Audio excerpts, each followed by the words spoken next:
All right, everyone. Welcome back to episode 8 of Love, Death, and Movies podcast. I am one of your hosts, Ash, and with me, I have my delightful co hosts, Harry and Byron, for this special holiday slash Christmas, whatever you celebrate episode. We have a lot of fun things planned for today. We're going to talk about, of course, what we've been watching, as always, and how we're doing. And then we have a couple movie reviews for you, including Thanksgiving and Dream Scenario. And then we're going to talk about our favorite holiday movies and kind of walk through, our favorites, what we watch the most, that sort of thing. And then we'll end with a nice Christmas or all things Christmas draft or all things around the holidays draft. So with that, I'll jump right into how you guys are. So Byron, you first. How are you today? Yes. Yeah, fuck you, Harry. Yeah, fair enough. I'm Good pick. I'm good. I'm good. I haven't really had a busy week at all. As far as what I've been watching, a lot of Ridley Scott. I obviously started with this really probably his most underrated work. It's called Alien. Um, Never heard of from it. 1979. It's incredible. One of the best movies of all time too. I also watched Blade Runner again because 3.5. much like Alien, fuck off. I knew that would trick him. I knew that would trick you. And I know you were joking, but Yeah, very much so. it's just a reaction. I watched Thelma and Louise, which surprisingly is I've been calling it the surprise of his filmography. I gave that a 4.5, which was wild. That ranks at fifth in his filmography. Was that your So first watch for pretty high. Thelma and Louise? Yes, It's a great movie. yes. A great movie. I don't know. It didn't like. I didn't think I would like it. I don't know why. It's just it didn't seem like a movie that I would necessarily like. But Right. credit to Ridley Scott, a versatile director. I also watched Legend and Kingdom of Heaven. Fuck yeah. Kingdom of Heaven, a 4 star, and then Legend, a 3. And then I took a break from Ridley Scott and watched Batman: The Dark Knight Returns Part One, which is what I think to be some of the best Batman content out there, including the second part, which I'll probably watch after this. And then I watched Die Hard because Die Hard fucking rules. Die Hard does rule. Nice. All right. Well, it sounds like a very Mm. Byron week. So I'm very happy that you got to watch your favorite director filmography. Harry, what about you? How are you? What have you been watching? Tell us all about it. I'm good. Yeah, my week was pretty packed. Just work was crazy. It's kind of like the last couple of weeks of busy work, and then it just gets super duper quiet. So I've got like one more week, and then it's like awesome. I saw Post Malone on Oh Wednesday. yeah, how was that? That was great. The venue I hated. The venue sucked. So it was in Sydney. It was in a place called the Domain, which is this like it's like Hyde Park but for Sydney. And it's this giant like huge park ground. But it was like thunderstorms. So I got a text 2 hours before the show was supposed to start. We're in a pub, just doing some pre-drinks, and got a text being from the event people being like, delay your approach to the grounds. This is going to be delayed. It might be cancelled. But then the weather like kind of went over, and then we eventually were able to go there. It was really muddy, and like you could tell that some of the speakers were kind of damaged from the rain. So it was kind of the sound was okay. Like it wasn't brilliant, but it wasn't bad. But it was like could have just been raised. But Post Malone is fucking awesome. His stage presence is second to none. Like it's amazing what he can do, and you could tell like 3 songs in, he's trashed. We do a thing in Australia that have you ever heard of a shoey, Ash? No. What do you think a shoey is? Byron Where knows what a you shoey is. drink something out of a shoe. Yes. So we got this little thing in Australia called shoeys where we tip a beer into a shoe and drink it. It's disgusting. But what people don't realize, and I'm going to reveal a secret, is that we just get foreigners to do it. So anyone that comes into our country, we're like, oh, do a shoey, but we'd never do it ourselves. So Post Malone loves to do it. So he's on stage and he did like 6 during the whole night. He'd bring random people up from the crowd to get their shoe, do a shoey, put them back in the crowd. It was amazing. But yeah, he was trashed as hell. But yeah, so Ash, whenever we do a live show, you'll be doing a shoey, just letting you know. Well, now that you told me, I'm not going to do it. Damn. You shouldn't have revealed the secret. I love it's worse when people do it with other people's shoes. That's what Posty did. Like if they don't want to ruin, if they've got like a good pair of shoes on, they don't want to ruin their sneaker. So like, oh, can I borrow your shoe? Can I just use stick someone else's the beer bottle in the shoe? No way. That's what Lizzo did. And you don't want to be like Lizzo. She's cancelled. Okay, I don't want to be like Lizzo. No one wants to be like Lizzo. No. Get her out of here. Yeah, because she got told to do a shoey, and then she just basically got a tequila bottle and put it into her shoe and drank it, and everyone's like, what the fuck? Cheater. Yeah, loser. But yes, I did that. That was good fun. But in terms of movies watching, did I talk about Leave the World Behind last week? The Netflix movie that I saw earlier? You did, the one with Ethan Hawke? Yeah, okay, cool. Yeah, that was pretty disappointing. I think it comes out next week for Netflix. I still reckon see it because like I'm looking at other reviews and people are giving it 5s, so I might be the anomaly. I shouldn't be. The movie's very average. But that's just my opinion. But I saw Uproar, which is this New Zealand comedy starring Julian Dennison. You may know him from Deadpool 2. He's in Hunt for the Wilder People. He's in a bunch of stuff, which is great. And Ricky Baker. Yeah, Ricky Baker. Fuck yeah.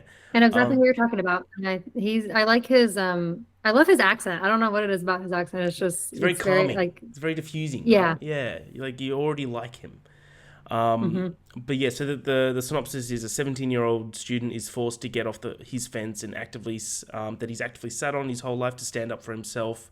It's all about the protests in the late 80s, early 90s in New Zealand with the whites and the Maoris. And I thought it was great. It's like I gave it a 4 stars. I thought it was thoroughly enjoyable. This is like a perfect Netflix film. That like on like a rainy day, it's just super delightful, like super heartwarming and insightful, and it's really great. And then last night I got to see one of my most anticipated movies of the year, Dream Scenario, which I'll be going through in quite a bit, but I'll be keeping this till the day I die. That's horrifying. You need to give the entire review with that in front of your face. Oh, if you want, I can. What have you been watching, Ash? What are you up to? How's your week? Tell me about everything. Yeah. Week was good. I started my new job on Monday, so that was interesting. Yeah. How's it going? Applause all around. I guess you don't want to trash the new job in case you don't like it, but how you going? No, I do like it. Yeah, I mean, I'm good. doing the same type of job that I've done before. The actual job itself, it's just basically like a new company, but still the same industry, same type of job. So not much to learn other than just the systems, processes of the new company. But yeah, so far going good. I was a little bit under the weather the first couple of days, so it kind of worked out because I was just doing like IT system stuff and perfect then. On the phone with them a bunch. But yeah, today I actually got like my workload moved over, and so now the panic kind of sets in. But I have like 90 days to kind of update all the case files and get everything in good working order. So should be good. As far as what I've been watching, I watched quite a few Christmas movies. I won't harp on them too much because we're going to talk about Christmas movies this whole episode, but I watched both Home Alones, Four Christmases, and Love Actually last night, which that movie does not hold up well for me. Yes, I agree. Can't wait to get it sounds like a 2.5. That's exactly what I gave it. I don't know, Harry. When's the last time you watched it? I watch it every year. Okay. Well, have you watched it this year yet? I haven't watched it this year, no. Okay. I'm curious to talk about it with you once you've watched it again, just because it had been a long time for me. I get the like nostalgia and the like joy that like the aesthetic of all it brings, but it's very problematic in a lot of ways for me. So anyways, that was a little bit disappointing because I loved it as a teenager. So yeah, that was interesting to rewatch. But then as far as non-Christmas movies, I watched Seeking a Friend for the End of the World. I had never seen this before. Have you guys seen this movie? Yeah, Steve Carell and Keira Knightley, and a bunch of cameos. I mean, endless cameos. Amy Schumer pops up. TJ Miller pops up. It's just like so random. Martin Sheen pops up. But yeah, it was fine. It wasn't like anything like super inventive, but I thought it was really cute and sweet. And the last like minute is like super powerful and emotional. And it's good. I think the second half is better than the first half. So I would recommend it if you haven't seen it or haven't watched it in a while. Nice. But yeah, I enjoyed my time with it. And then I watched Thanksgiving, which we're going to talk about. So we can jump straight into that review. Byron, you've not gotten a chance to watch it yet, right? I have not. I could have streamed it and not legal ways, but I decided I opted out. Yeah, come get me, motherfuckers. No, I opted out, but I am wanting to watch it because of all the praise it's getting, and I just saw that it's been announced for a sequel. Yeah, which is good, like, it's not surprising, but it's surprising at the same time because it's not getting a lot of money. It's not, the box office wise isn't killing it.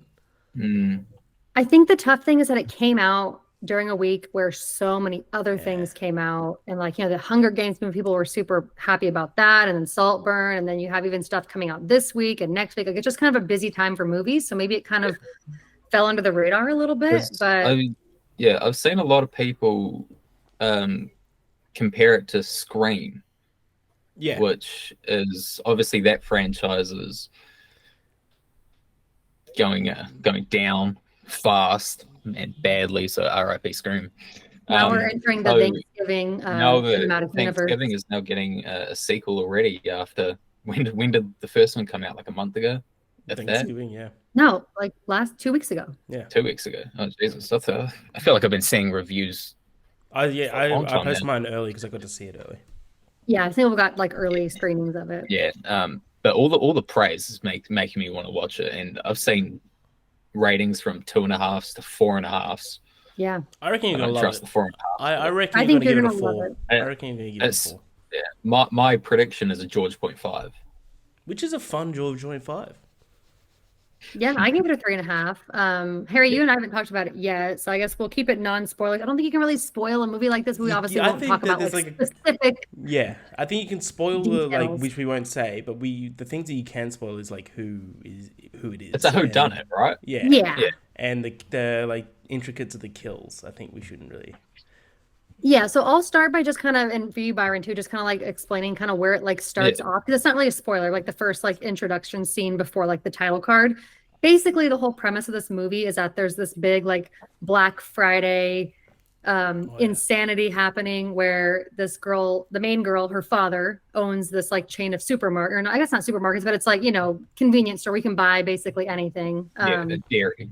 Yeah, like a retail store. And so basically they're doing like a Black Friday event, and everything starts on Thanksgiving. That's the whole thing, is that Black Friday is not a thing anymore. Everything starts on Thursday. It starts on Thanksgiving. So he basically, one of the guys is the manager. He has to miss like Thanksgiving with his family to go work the event.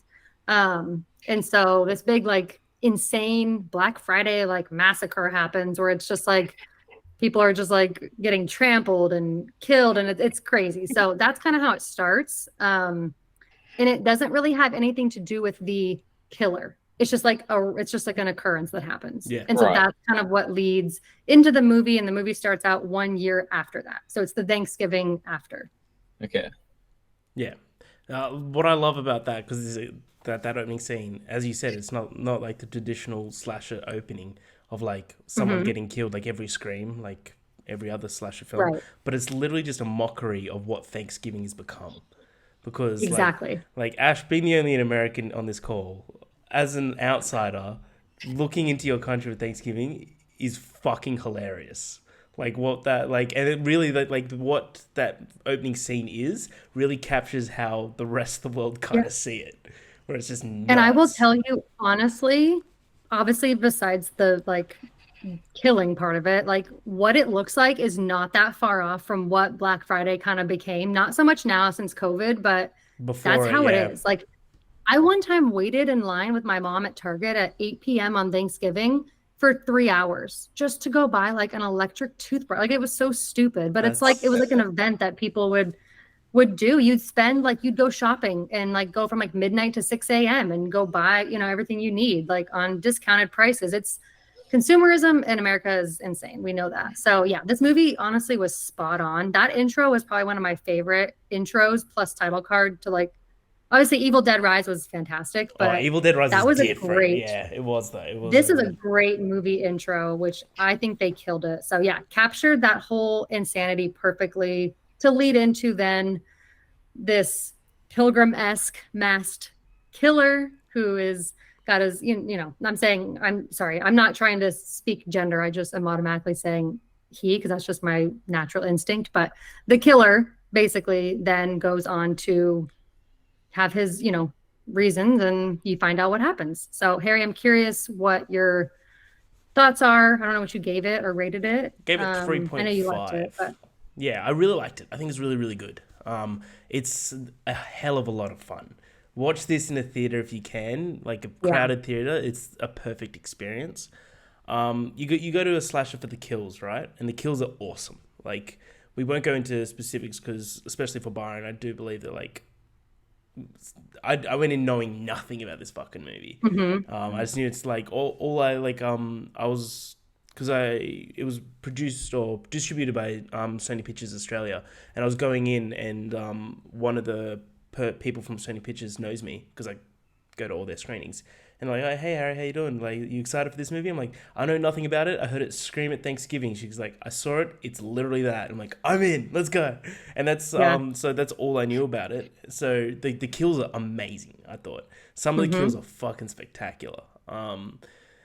I would love to The talk about them, but yeah, I don't want to spoil it for you, Yeah, Byron. They're just like, I knew nothing either. And some of them, you're just going to be like laughing your ass off or just like, what the I fuck? typically when I typically watch a lot of slashes, I usually laugh throughout the entire thing, even if they're not like meant oh, to be this will comedic. no. Because Mhm. slashes are just funny and stupid. This is So very much on the absurdist sort of realm, so you will laugh a lot.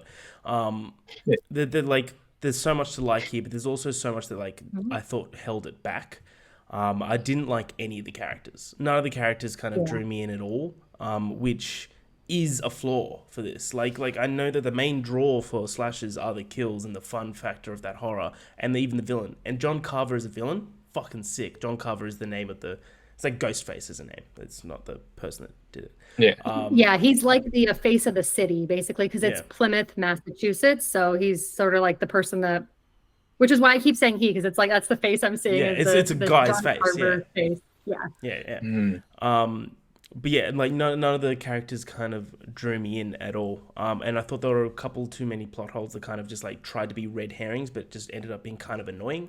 Which I can talk to you about that after yeah. if you like. It indeed sounds like a slasher. Yeah, but Mhm. for sure. Overcomplicate things, and then it's like, But oh, we got to have this and this and this, and then none of it really like works. but I said in my review that there's something great here. Like there's a great franchise here that's going to be fun for like 5 to 10 movies. There's something fucking fun here, but it needs to be refined, and Mhm. that's what a sequel's for. So I'm very excited for the sequel for sure.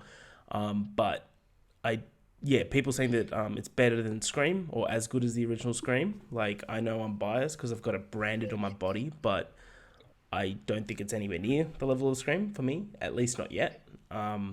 But in Mhm. terms of like a fun fucking slasher ride, it's so good. Like Eli Roth, Yeah. hats off. This might be my favorite Eli Roth film. I'm not a big fan Yeah, it's my of his because like I just don't do gore porn at all. He did Mhm. like Hostel and Green Inferno. They're just That's not for me. yeah. But yeah. So all in all, Cabin Fever's good, but yeah, you're right about his yeah, other movies. They're definitely just like shock value, just nasty, gross. It's yeah, definitely got its target audience, but this is definitely one of his more tame movies in comparison. And I think it was a nice balance of what he's previously done for for sure. sure. I Yeah, agree with everything you said. I think the exact same thing. Some of the plot holes, some of the characters, actually most of them, you don't like get to really care too much about them, no, unfortunately. They just have different personalities when you're comparing it to something like Scream, where most of the main characters were so interesting and had like such fun, great personalities. You could really fall in love with them. This didn't have it for me, but I wasn't sure if it was because of my age. Like I was like, is this more like geared towards like a Gen Z audience? And maybe I'm just a little bit too old, but I don't think so. I feel like it was just maybe they were written a little bit safe, no, maybe, very in much my so. opinion. Yeah, very, very, very much so. Yeah. Was Addison Rae as bad as I think she's gonna be? She's nothing in it. Like she's not bad. She's not good. She's Like she's fine. yeah. She's just there. She doesn't. Yeah. Oh, She's she does. Not technically, but like I'm just saying, like I- she's just like a background character that like you don't really see Yeah. much of. Yeah. Oh, well, then that's good. And I Yeah, she's not as like, much of a main character, I guess, as I was like assuming she'd yeah, be for her like level of fame. yeah, I guess I'll put it that way.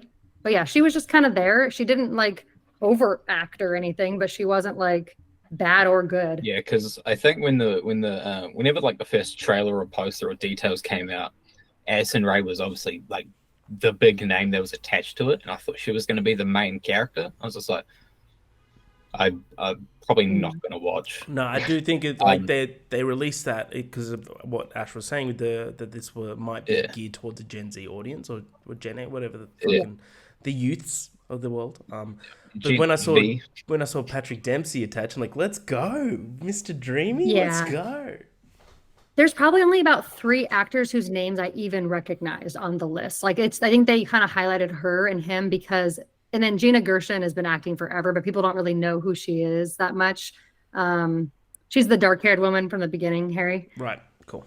Yeah. But yeah, so like they don't really know her as well. So I think they just chose like the two actors who actually were known to kind of promote it, but that doesn't necessarily like tell you who like the main characters are or anything. So Tim definitely watch Dillon. it. Tim Dillon is in it. They- This comedian that I love, and he's in it for a few scenes, but he's fucking hilarious in this. what's his name? Tim Dillon. Tim Dillon. He's Okay, the I'll have to one look with the him up. cat. Oh, okay. Yeah, yeah, That's funny. yeah. I Oh, love yeah. it. Okay. I wish we could talk more about spoilers, but we won't right now. But definitely once you watch it, Byron. But that's our Yeah, thoughts on Thanksgiving. Definitely check it out. It's a great time. Hopefully, it'll come to streaming soon so people can watch it. I might just bootleg it. Oh, don't say that Do out it. loud. Sorry. All right. Well, with that, we'll move into the next movie review, which only Harry saw. So give us your Nicolas Cage thoughts on Dream Scenario. All right, so I'm not a massive Nick Cage fan. That's what. No, I'm joking. I think Nicolas Cage is probably up there with the most entertaining actor of all time.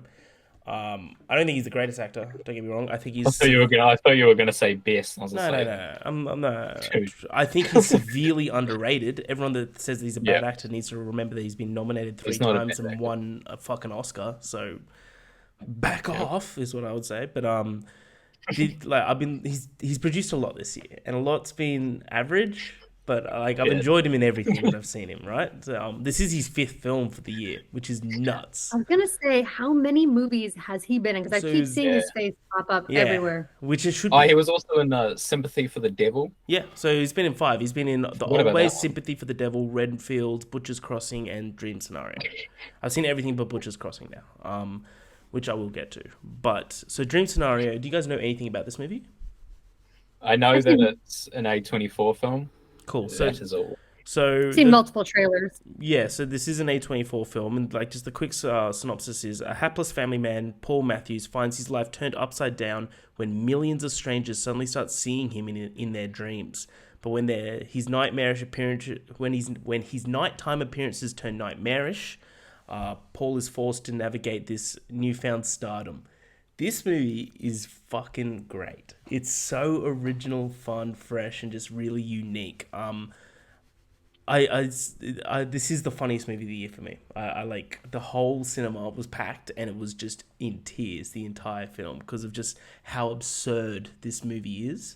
That like they go through all these different dream scenarios of like, and there's just suddenly Nicolas Cage in there. It's a lot of fun. But what this movie does is that it just takes this really unique original idea and doesn't over explain anything. And it just like makes it reality. But it also makes it a complete satire on the cancel culture of today, of like in the synopsis of like how when this nighttime appearances turn nightmarish, and then he starts getting cancelled because of that sort of shit like that. It's like it's fucking awesome. There is no one in the world that could do this. No one should be able to do this, but Nicolas Cage pulls it off perfectly.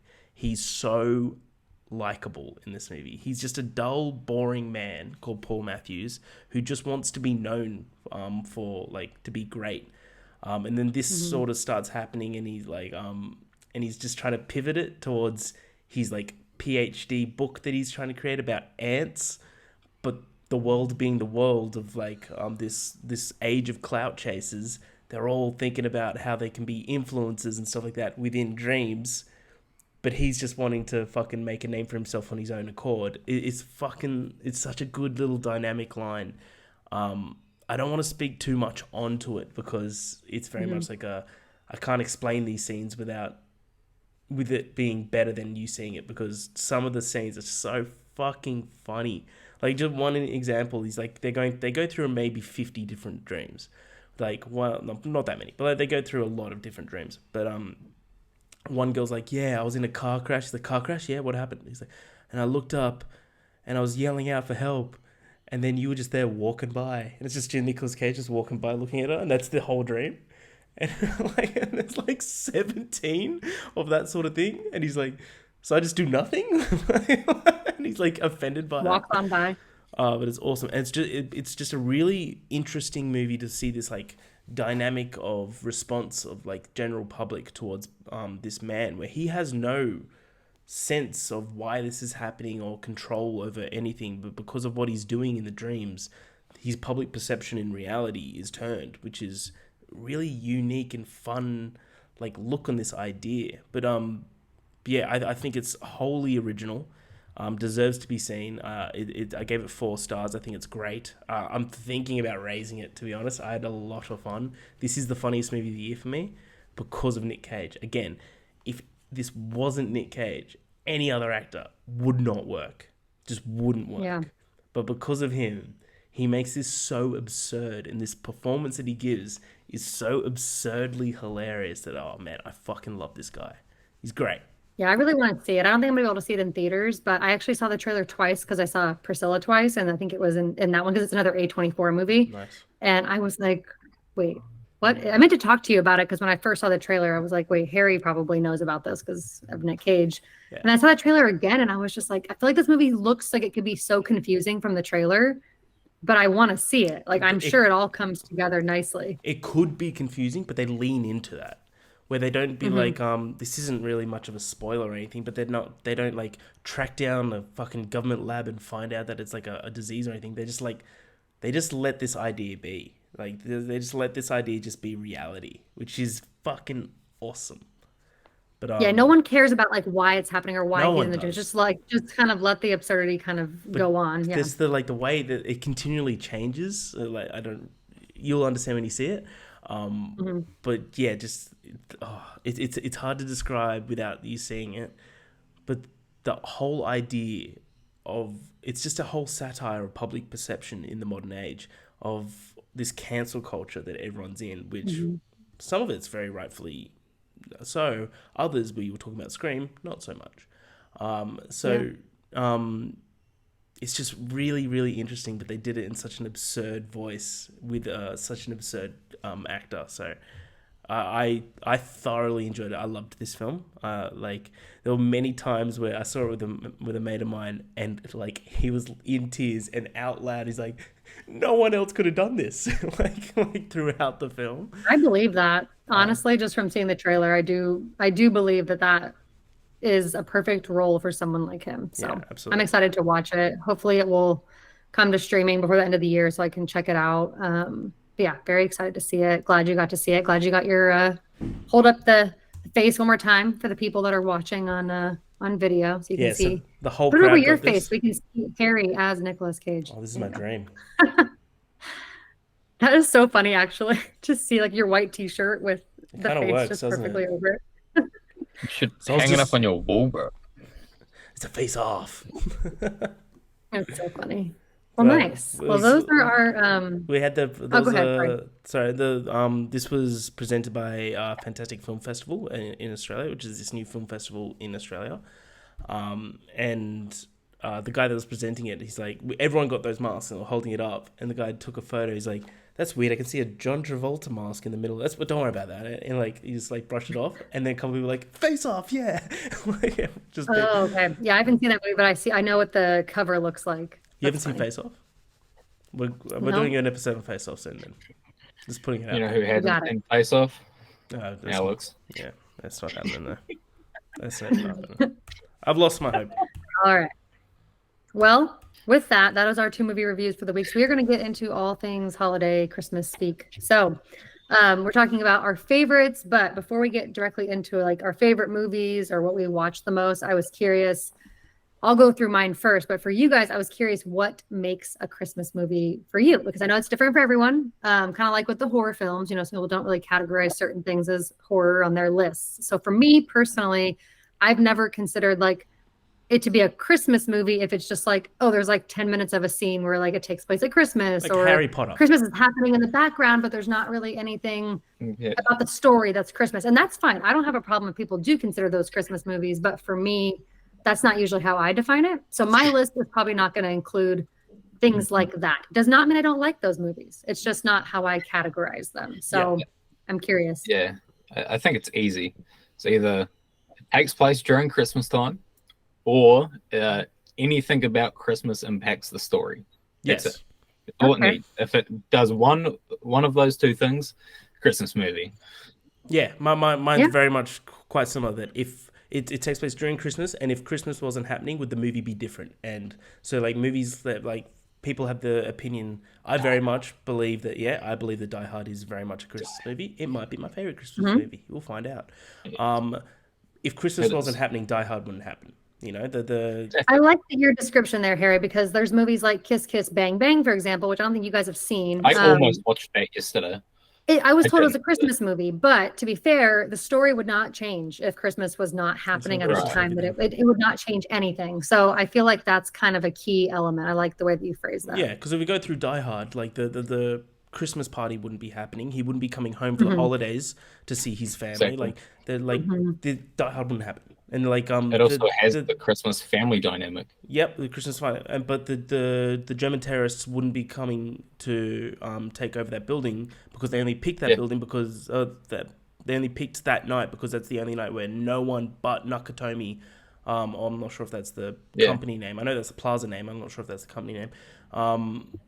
They know that the whole building is empty, except for them. So if Christmas wasn't happening, then that movie doesn't happen, then I do believe it's a Christmas movie. That's my opinion. I think I like that. But I think other people kind of like have told me, oh, watch this movie. It's perfect for Christmas time. It's a Christmas movie. And I'm like, I watch it and I'm like, that's not a Christmas movie. Just because there's elements of Christmas happening, that doesn't make it a Christmas movie.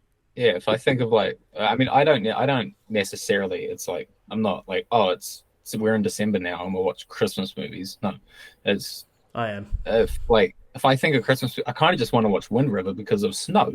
Doesn't make it a Christmas movie. But I'm still going to watch it, probably. Nothing says jolly Christmas like Wind River. Yeah, that's a pretty dark movie to get you in the Christmas spirit. It's so good. It really is. It is good. Okay, well, I appreciate your guys' input there, because I was curious, because I feel like before we get into our favorites, that's an important thing to kind of address, because everyone has a different opinion on that. Sure. Okay, so we'll jump into our favorites. We're not going to go like in order, like, oh, number 10, number 9. We can just kind of talk about them, kind of why you like it, maybe what about it makes it like something you've always been attached to or that you like to rewatch. Maybe like if there's like subgenres of Christmas movies you like whether it be like more in the comedy, like kind of just like out there, like going crazy, doing like the, comedic Christmas style, or if you like more like the wholesome family ones, like It's a Wonderful Life or something like that, or learning lessons or whatever. So I'll let Harry, I'll let you go first this time, and I will end it. So I'll let Harry go, then Byron can go, and then I'll go. Don't worry, Byron. I'll let you talk about Die Hard. So some like basically for Christmas movies for me, it just all goes down to nostalgia, because all these movies I watched when I was a kid, and I continually rewatch every single year on Christmas, and I love them. You said it perfectly. It always goes down to subgenres. So like. One of the main ones that I always watch is like Christmas comedies. Like there's random ones that I love, like 4 Holidays with Vince Vaughn and Reese Witherspoon. I love that movie. It's so 4 Christmases. Yeah. Yes. Love that movie. Yeah, I think we call it 4 Holidays. Like, I think it's 4 Holidays over here. It's 4 Christmases over there. Love that movie. That's great. But the best Christmas comedy, which we were talking about this yesterday, is National Lampoon's Christmas Vacation. Yeah. That is not only one of the best Christmas comedies, it's one of the best comedies, period. It is beyond funny. It was funny. It was weird. I saw Epix posted a video about it today, and he chatted through it. And just watching those clips again is fucking hilarious. So definitely National Lampoon's Christmas Vacation. That's like one of the ones I watched leading up to Christmas. We can touch on it now if you like. Love Actually. I know you're not too crash hot on it. I love that movie. I think it's fucking amazing. I love anything Richard Curtis touches. I'm gonna love. It's one of those movies that it's a what would you call it? It's an anthologies type film where it's all these different love stories. So, Yeah, it's it's one of those things where you have all these different storylines going on and they all connect. I mean, I will say I still find joy in it, and oh yeah, I still find it to be like nostalgic, and I still like it's so bad it's good for me a little bit. It wasn't like I hated my time with it. I just don't think it deserves like a high rating. I just sure. couldn't like give myself like to bring it to like a 4 rating or something when it's just kind of a mess of a movie, to be honest. But I still think there's a lot of joy to be had. It definitely gets you in that like holiday spirit. I just think that a lot of the people in it are really shitty people. And I don't think that a lot of those stories is really how most love works at all. But I love all the actors in it. There's so many great actors in it. It's got The one of the Billy best Mack cameos storyline of all time. is my Sorry, favorite. go on, Billy Mack. Yeah, hell yeah, Billy Mack's amazing. That's the best part for me. I thought that was like he is so entertaining. He gets more and more unhinged as the movie goes along, and I laugh every single time. But sorry, go ahead about the cameo. Don't do drugs, kids. Become a rock star and you get them for free. So good. The best cameo, one of the best cameos of all time, is Rowan Atkinson in Love Mr. Actually. Bean. It's so good where he comes out like packing a cinnamon stick. Oh, I lose it every single time. I think Can we talk about the Billy Bob Thornton as the piece the of shit. disgusting, horny president of the United States? How do you feel about that? No wonder you don't like the movie because it depicts Americans as absolute pieces of shit in that fucking movie. Oh, I mean, but we are though. I mean, I'm not upset about that. Yeah, Billy It is Bob's a very British movie. It's very, very very, British, very British. which maybe also why I don't maybe understand some of like the humor or like style of it. But yeah, no, I don't care about that. I think that perfectly. I don't know if they were trying to go for like a Bill Clinton type I was thinking personality Bill where it was Clinton, kind of like the sleaze bag. yeah. But George Bush was president when it came out, so I don't really know if they were just trying to like give off this persona of like a Bill Clinton-esque person. That's kind of the impression I got, which I thought it was hysterical.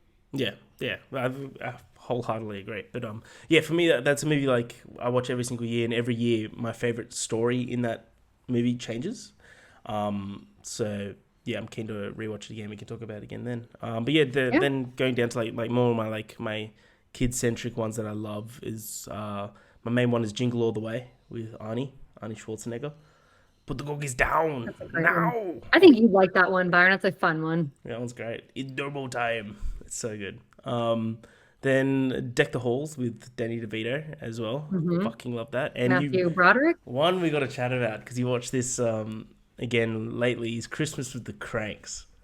That's like one of my all-time favorites. I love Christmas with the Cranks. Have I told you the story about how I met Jamie Lee Curtis?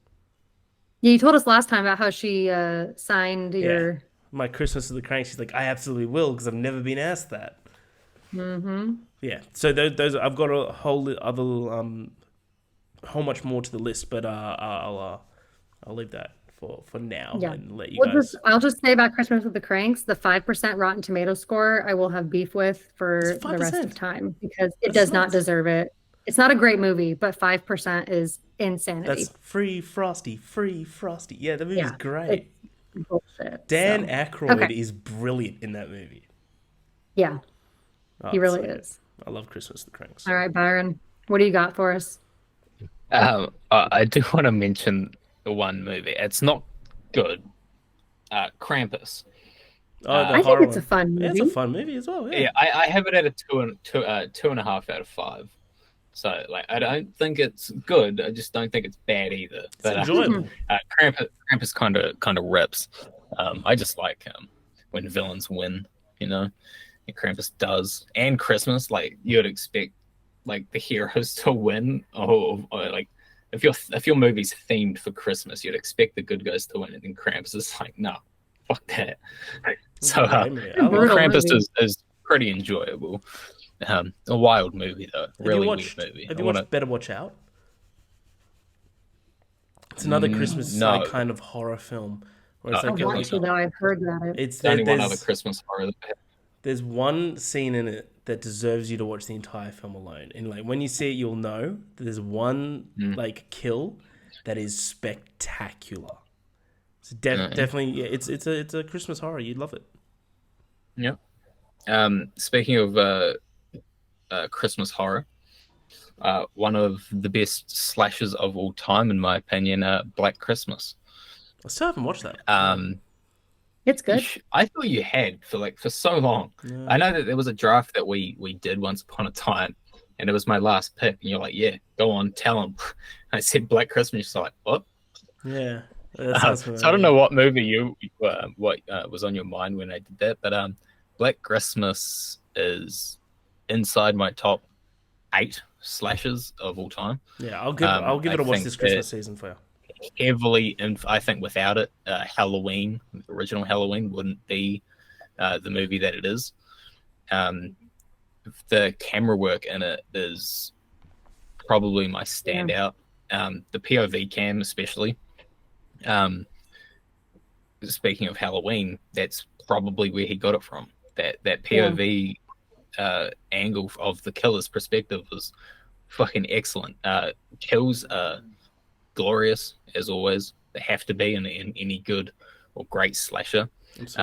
But Black Christmas is definitely on the upper tier list of, if I were to rank them, it'd probably be like 3rd. Have you seen the remake? No. It's garbage. Yeah, I've heard it's I would awful. expect it to be. When was really it made? Garbage. Early 2000s. They literally just took like every popular hot girl that was like acting at the time, and they were just like, we're gonna throw them all into a movie, and we're gonna remake it, and it's gonna be really shitty, but we're gonna have lots of nudity, and that's about it. Oh, Yes, there's certain point like slashes, like if one would get made and then heaps came like the 80s, like fucking like the first Friday the 13th came out, and then after that movie got the success that it did, like every goddamn studio was making a slasher movie, and they were all exactly the same thing. It was horrible. Those ones that came out in like the late the early 2000s, that's Scream. That's because of Scream. Because everyone like I Know What You Did Last Summer, all of those kinds of movies, 100%, they only happened because Scream got the success that it did. I will not be watching that Black Christmas remake. Why would you even remake it? Horrible decision. Money. Yeah, it was made in the 70s. Did it make money? It was made in the 70s. Did it I don't know. make money? I was like 12 when it came out. I don't know. It came out in 2019. What? Oh, there might have been another one. There was one in 2006. Oh, come on, guys. Yeah, that's what I'm talking about. Yeah, Mary Elizabeth Winstead. Yeah, okay, there was 2 remakes. Oh, fuck. Look at that cast list, Harry, and tell me my description was not correct. Yeah, you're very, very correct. Jesus Christ, there are some names that like I completely forgot even existed. And then my last one. This is definitely my favorite Christmas movie. It's also the best Christmas movie. It's also a perfect 5 out of 5 stars, and that is one of the greatest action movies of all time. We got to kill this joke eventually. Die Hard. Die Hard. I rewatched it last night. Still incredible. It might have even made into the top 50 movies of all time for me. Yeah. I think this is This is my favorite Bruce Willis performance. I think John McClane is definitely on the upper tier of action heroes. It still gets like murked by like John Wick. I've always liked the I've always visioned like if you get like every action hero and just put them in a room, like who's the one that walks out? It's John Wick. John McClane has no chance. But if I were to rank them, he's like podium probably. It's heavily influential for action movies. A lot of action movies nowadays are just shit and generic. Die Hard, I think, is brilliant in almost every way. The stories of how Die Hard made is awesome. There's like a documentary on Netflix about it, of like they filmed it all in that building, but the building was completely full of like offices and stuff, and they were filming it during the days. So they're getting complaints. They're like, "Why are we hearing explosions at 2 on a fucking Wednesday?" It's also one of the best locations for a movie of all time. Yeah, I love a good setting location.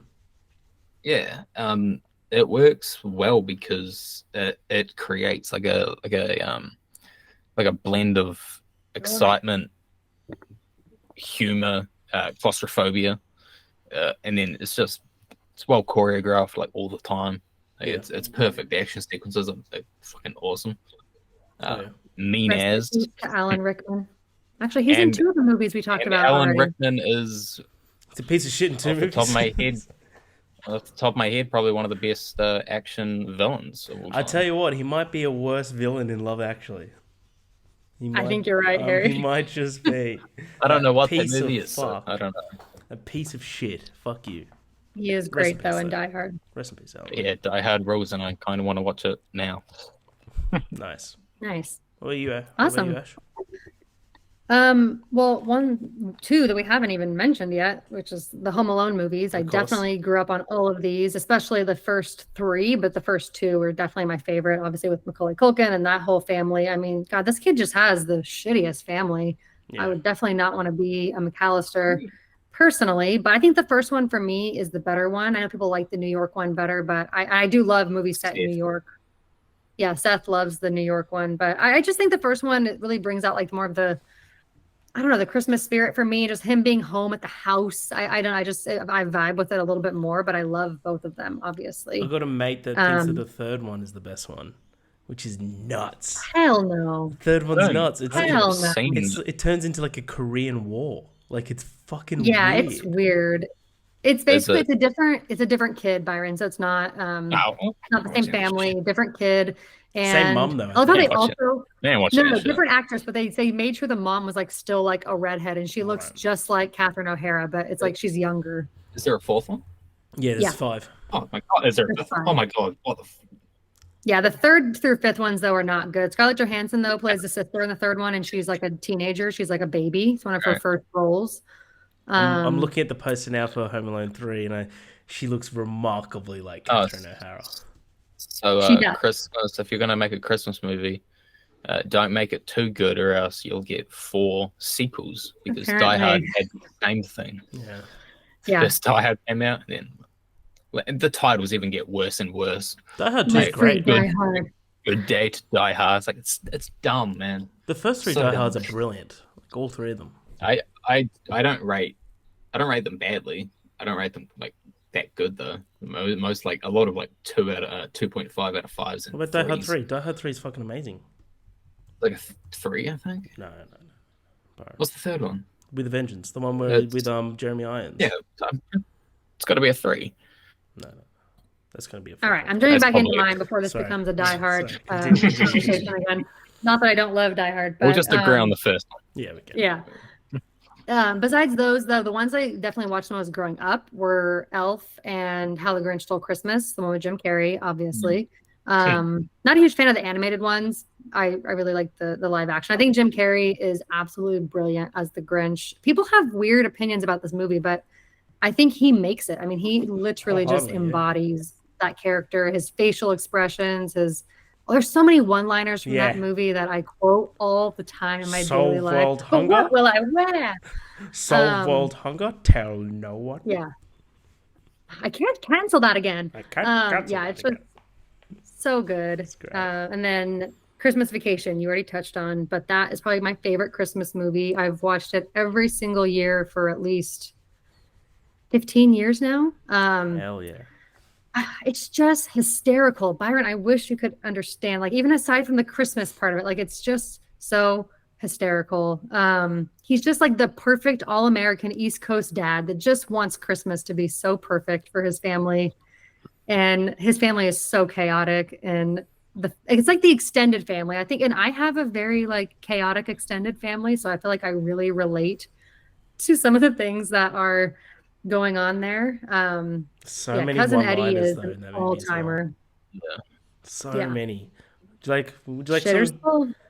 Hey, you doing, Ed? You want a drink? Something to eat? Drive you out of the middle of the desert? Leave you for dead? Yeah, because when I asked for the character for the thumbnail, I was gonna do it. I was just like, I don't know who that is. I'll do it. I don't care. But then I started watching Die Hard, and I was like, But just letting you know, Byron, you are very much the minority for not knowing who Clark Griswold is. He's very popular. You should just watch it. Just watch it. You watch so much movies every year. You can watch fucking good ones. I don't watch anything. I have a rule on Letterboxd. I don't watch anything that has an average less than 2.5. So I don't watch the worst Well, stuff. this has a 3.5, so that's perfect. Nah, George 5. All right. Anyways, but that's my favorite. And then I'll just, quickly mention A Christmas Story. I don't love it as much the more I rewatch it, but it is definitely like a staple family Christmas movie. It's always on TBS in America, like every single Christmas Eve. It plays nonstop all year. I just actually found this out from watching Jeopardy last night, because if you guys didn't know, I'm a huge game show nerd. So apparently A Christmas Story and Christmas Vacation came out the same year. They both turned 40 this year. I had no idea. Really? Oh, wow. Yeah, A Christmas Story I thought was from the 70s, and it's set in the 50s, but it's actually from the 80s. But yeah, it's set in the 50s, so just a different kind of style, different vibe. It's my father-in-law's like favorite Christmas movie, so we always watch it like every year. But yeah, that's the only one I could really think of besides the ones we've talked about. So Batman Returns. I think that's a Christmas movie, right? Yeah. I thought you were saying Batman Begins. I was like, what? Byron, I always go to say Begins. Byron, you'll like to know that Winnie the Pooh, Blood and Honey is 1.2 on Letterboxd, and yet you watch that. Yeah, you got no rebuttal for that. So I'm sorry, Byron, you watch this. You can just watch a great movie that everyone has said, like, Ash has given it 4.5, I've given it 4.5, Cam's given it 4.5, Ebix has given it 4. Like, I can't believe it has a 3.5 average. I think people just rate Christmas movies a little bit harsher for some reason, but I don't care. I love that. Tyler didn't vibe with it. That's right. I watched Winnie the Pooh, Blood and Honey because it's just... I had to. Okay. I had to know what that looked both like. me and Ash are saying you have to watch National Lampoon's Christmas Vacation now. We're going to check back in by the end of the month, and if you haven't watched it, then I don't know. You might be on the shit list. So, the naughty list. Some that I've got that I don't think have been mentioned. Did we mention Elf? With Will Yeah, Ferrell? I mentioned Elf. I didn't Cool. I didn't really talk about the movie, but that was one that No I Way definitely... Home. Yeah, No Way Home. A Muppets Christmas Carol was always one from my childhood that I loved. Loved Muppets Christmas Carol. Did we mention Gremlins? No, Gremlins we is didn't. high. I know love Great that one. one. I know that one's debated. Isn't that debated? Well, it's a Christmas present from the Yeah, it's a dads. The Christmas movie present. could definitely have not happened if Christmas did not happen. It's a Christmas Okay. present. So I It think all that takes fits. place during Christmas and it's on Christmas night. Yeah, it's very much a Christmas movie. Mm-hmm. feel like I've seen And it. the final one, which is I think is heavily underrated, is Scrooged with Bill Murray. Where it's the whole That's a really fun one. Yeah. it's a whole Scrooge story of the ghosts of Christmas past, present, and future. But it's Bill Murray being Old Man Scrooge. It's fucking great. It's great. I think we're going to get hate on our podcast if we don't mention It's a Wonderful Life. It is such a classic. I do Yep, of love it. course. It's just never been a favorite of mine. Like, I do enjoy watching it. Like, my grandparents always loved it. Like, my parents would like play it on Christmas when I was a kid. But I just feel like I have a hard time being super like engaged in a rewatch on it. Like, it was definitely like, it's great to have seen it. Everyone should see it at least once in their life. But like, I just don't feel like I go back to it all the time. It's been So played in 4.5 my out of 4. it's been played in my theater my cinema up my road. I think on Monday, so I might go see it then. Nice. Yeah. All right. Nice, Well, those good are some list. great Christmas movies. Yeah. Okay. So we're going to end with our all things Christmas draft. So what this is basically all going to draft 5 things that can be all things Christmas, all things holiday. Don't think we're going to really veto anything. And for the order, I need both of you to give me a number between 1 and 10 right now. 7. 8. Okay. Well, Harry was closer. The number was 4. Yes, eat it. So the order is going to be Byron, me, and then Harry. Yeah, I'm happy with that. All right. By the way, for listeners or watchers, I'm winging this entire draft. That can't be First an round excuse pick. for losing. Can't be an excuse for losing. First round, I don't give a shit. I'm a notorious motherfucker. Notoriously losing. Number 1 pick, Santa. I like that. That's a good pick. That's a good pick for I 1-1. think that's a good first pick. That's adorable as hell coming from you as well, Byron, by the way. It's like, oh, Santa. Well, Santa. yes, Santa. I know him. I don't pronounce the T. I know him. I don't pronounce the T. So Santa. Nice. Santa. Well, Santa. Hopefully Santa Santa. brings you some good stuff this year, Yeah, Byron. Santa. PS5. Okay. Come on. Nice pick to start it off. Considering this is a movie podcast, Yeah. I'm going to go with the obvious for me, and that is Christmas movies. Nice work.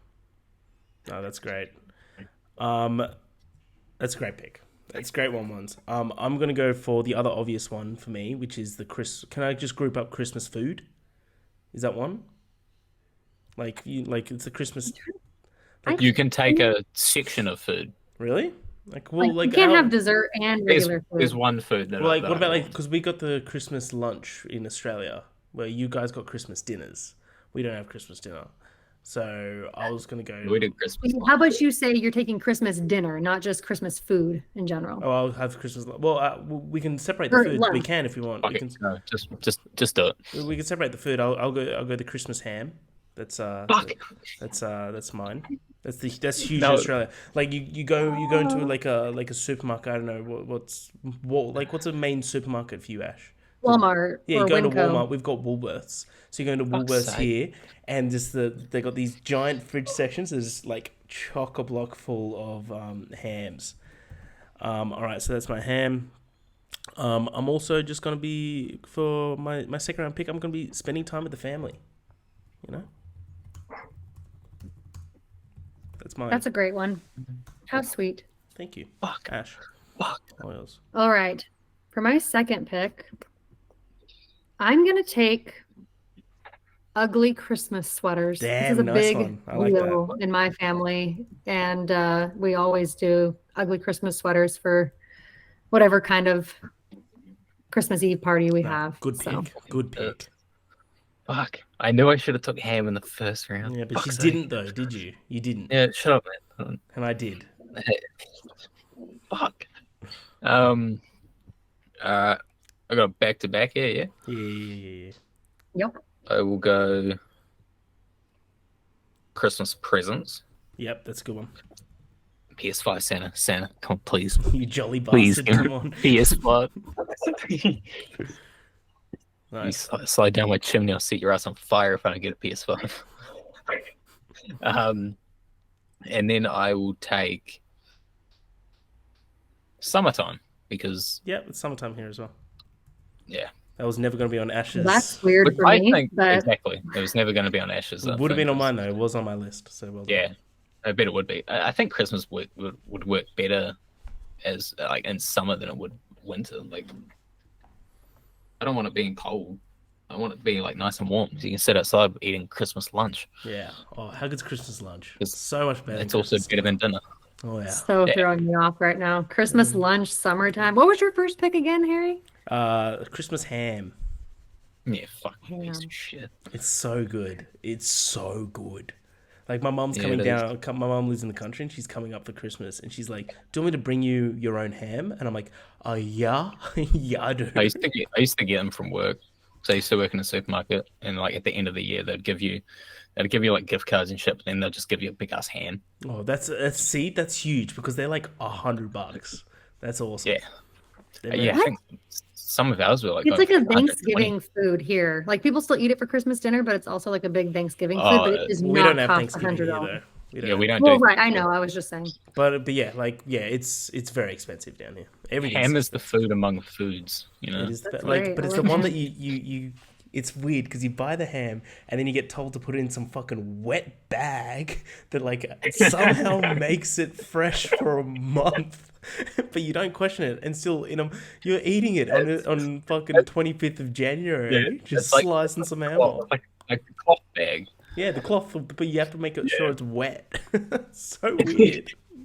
Sorry, Ash. What's your weird. number 3? No, it's okay. I'm gonna take Christmas music mainly Yeah. because I want Mariah Carey. Damn it. Well, can I? Okay, interesting. All right. Damn. Can't separate out the songs. That'd be No, too no. hard, I was so gonna, I'm just I was picking going all for Christmas a music. specific artist in Christmas, I see. but I'm gonna go the number 3. I'm gonna go Christmas lights. Oh, that's a good one. Thank you. I'm gonna go that. Number 4. See, I'm gonna let you have all Christmas music. I was gonna pick Michael Bublé, who I think is the superior Christmas artist. I mean, if you really want Michael Bublé, we will let you take it. No, I'm gonna take Getting Drunk at 12 p.m. around family and Not Getting Judged. for my 4th round. Love that. Yeah, that goes with Christmas lunch. Yeah, amen. Amen. Everyone doesn't look at you differently. It's great. Ash, what's your... I wish I could get drunk at 4 p.m. around my family and not be judged. Amen. Oceania Christmas just bangs. It does.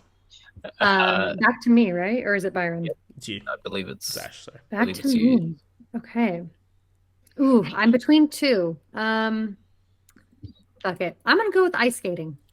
I don't do it every year, but it is something that if you're gonna do it, it's gonna be around Christmas time. Never been ice skating.